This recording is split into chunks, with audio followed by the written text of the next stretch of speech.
Bonjour, merci de vous être connectés ce matin pour cette nouvelle formule du casse-croûte juridique organisé par le barreau de Nantes.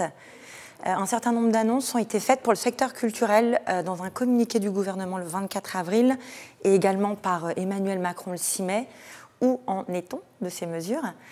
Alors, il est notamment question de maintenir et de renforcer, d'élargir en tous les cas, le périmètre du Fonds de solidarité au-delà du mois de mai, donc pour les entreprises du secteur culturel.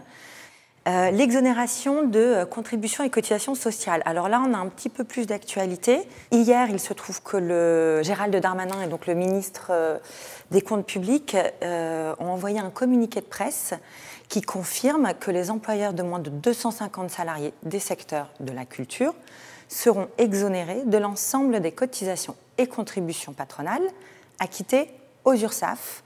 Et c'est là où c'est une petite surprise, ça serait manifestement pour les mois de février à mai inclus. On commence donc les dispositifs de soutien à destination donc, des employeurs culturels, des artistes et des techniciens. Ce dispositif exceptionnel qui a été mis en place pour cette crise est applicable donc aux artistes et techniciens en CDI, quand il y en a, en CDD et en CDD d'usage. Sachez que le secteur culturel, et ça c'est une bonne nouvelle, ne sera a priori pas concerné par cette baisse de la prise en charge de l'État. Donc ça a été annoncé à la fois dans un communiqué du 24 avril, donc c'est encore beaucoup d'annonces, on n'a pas encore de texte concret, j'espère en fin de semaine prochaine. Les secteurs dits sinistrés, dont je vous ai parlé au début de cette intervention, de cette présentation, dont fait partie le secteur culturel, ne devraient pas être concernés par cette modification du dispositif. C'est-à-dire que vous, en tant que structure culturelle impactée par la crise, la prise en charge de l'État restera à hauteur de 100%. Un petit point, moi je l'ai remarqué chez certains de mes clients, je l'ai précisé en bas de l'écran, il est essentiel de soigner la façon dont vous argumentez votre demande d'indemnisation. Quand vous faites la demande en ligne, vous avez la possibilité, alors soit de joindre des documents, soit vous avez un petit encart avec un argumentaire à donner sur pourquoi vous faites une demande d'activité partielle au titre des circonstances exceptionnelles. Et ça va l'être d'autant plus important d'argumenter cela depuis le 2 juin, puisqu'on a dans les zones vertes, mais bientôt dans les zones oranges aussi, on a la possibilité de rouvrir les salles. Donc à partir du moment où les salles sont réouvertes, où on peut reprendre les tournages, pourquoi vous avez besoin de cette activité, en quoi vous avez subi une suspension des activités, pour quelles raisons, et en quoi ça vous impacte économiquement. Il y a des petites spécificités sur la mise en activité partielle des artistes et des techniciens. Promesse d'embauche ou offre de contrat. Alors ça, c'était un petit casse-tête aussi, vous êtes peut-être concernés. Il faut savoir que le secteur culturel, alors je ne crois pas que ce soit le cas dans les autres secteurs, le ministère de la Culture a annoncé très rapidement, fin mars, on est un secteur dans lequel les CDD, les contrats de travail, sont parfois signés le jour même de la représentation et peuvent être en même temps signés bien en amont. Cette réalité-là d'activité partielle et de contrats signés, du coup, elle ne correspondait pas au secteur des industries créatives et culturelles. Donc le ministère de la Culture s'est positionné alors, pour dire que dès lors qu'il y avait une promesse d'embauche formalisée,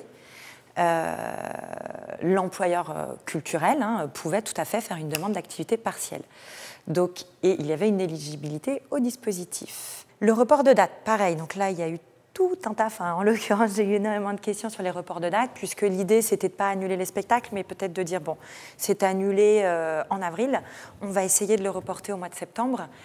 Et là, la question se faisait de savoir si on pouvait mettre ou non les artistes et les techniciens au chômage partiel. Il est prévu, mais de toute façon, moi, c'est ma position juridiquement, de dire que si une prestation de travail d'un artiste, d'un technicien est reportée à une date ultérieure, donc là, c'est un report, ça n'ouvre pas de droit à l'activité partielle.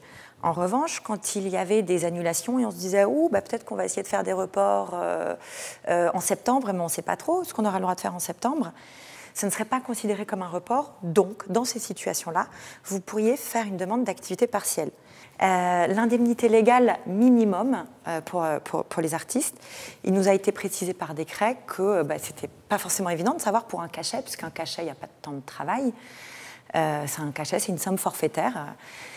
Donc on ne savait pas trop comment ça allait se passer pour l'activité partielle. Depuis mi-avril, ça nous a été précisé qu'un cachet est égal à 7 heures. Si dans vos contrats de travail, vous aviez prévu un forfait en contrepartie d'une session de droit voisin, notamment parce qu'il y avait une captation de spectacle, par exemple, donc mettons 250 € de cachet, 200 € de droit voisin, sachez que les droits voisins ne sont pas considérés comme une contrepartie, comme une prestation effective de travail, donc ils doivent être exclus de la base de calcul de l'indemnité légale. Voilà. Et le petit point aussi qui a suscité quelques interrogations, donc quand vous allez verser cette indemnité d'activité partielle, n'oubliez pas audience. Les autres spécificités, donc ce qui est important, au niveau du remboursement. Alors il faut savoir que ce plafond de remboursement pour un artiste, avec le fait de savoir qu'un cachet égale 7 heures, c'est 224 € brut, c'est-à-dire 7 heures fois 32 €. Pour les autres, quand on n'est pas rémunéré au cachet, donc artistes mensualisés ou les techniciens, on est sur un plafond de remboursement par heure qui est à 31,98 € brut. Alors, ce fonds de solidarité à destination des entreprises, je rappelle qu'il a été proposé par le président de la République le 25 mars 2020. Il a été institué par voie d'ordonnance pour une durée de 3 mois. Mais il y avait un second problème à régler, et celui-ci vient tout juste d'être réglé. Il s'agit maintenant d'en dire 2 mots. La demande doit être dématérialisée, ça implique donc de remplir toutes les cases. Il faut expliquer les choses simplement. Les artistes auteurs sont fiscalement, soit ils déclarent en TS, en traitement et salaire, soit ils déclarent en BNC. Selon leur activité, certains disposent d'un numéro de SIRET et d'autres n'en ont pas, tout simplement. Mais pour le dire simplement, seuls ceux qui avaient le numéro de SIRET pouvaient faire la démarche en ligne. Les autres ne pouvaient tout simplement pas valider le processus et ne pouvaient tout simplement pas recevoir ce fonds de solidarité, à défaut d'avoir un numéro de SIRET. La case est arrivée, alors si je ne dis pas de bêtises, je crois la semaine dernière. Oui. Première mesure, la mesure CNL-SGDL, Rappelons rapidement que le CNL a été doté de 5 millions d'euros pour faire face à la crise du secteur du livre. Il a choisi de verser 1 million à la Société des gens de lettres afin que celle-ci gère l'attribution de ces aides aux artistes-auteurs. Bon, le propos vise surtout les conditions d'accès au fonds SGDL. Globalement, il faut ne pas avoir bénéficié du fonds de solidarité, avoir publié au moins 2 ouvrages. Alors la condition a été changée puisqu'au départ c'était 3 ouvrages.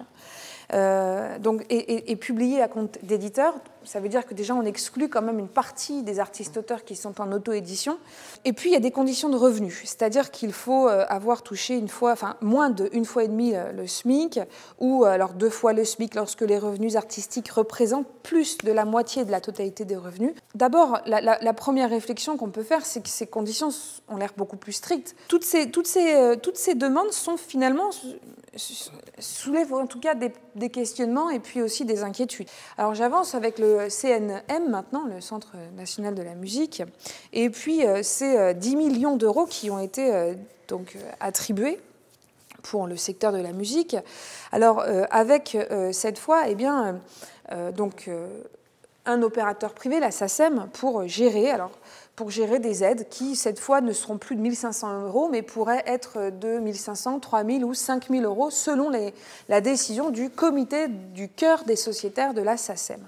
Je voudrais simplement conclure sur 2-3 pistes à explorer. D'abord, qu'est-ce que l'on voit dans ces mesures sectorielles d'aide aux artistes-auteurs? Un problème d'égalité. Du reste, cette approche sectorielle retenue par le ministère de la Culture est incohérente avec la réalité du terrain. Les artistes-auteurs sont souvent dans des pratiques multicréatives. Ils peuvent être vidéastes, écrivains et scénaristes.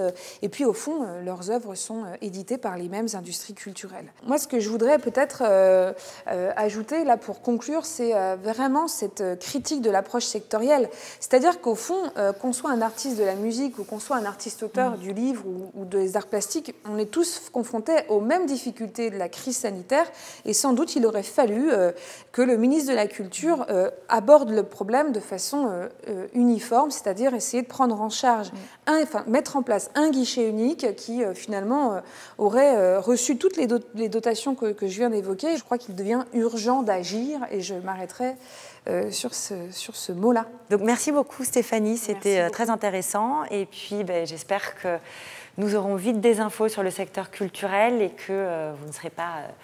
voilà, que tout le monde s'en sortira correctement. Donc bonne fin de journée à tous et au revoir. Au revoir.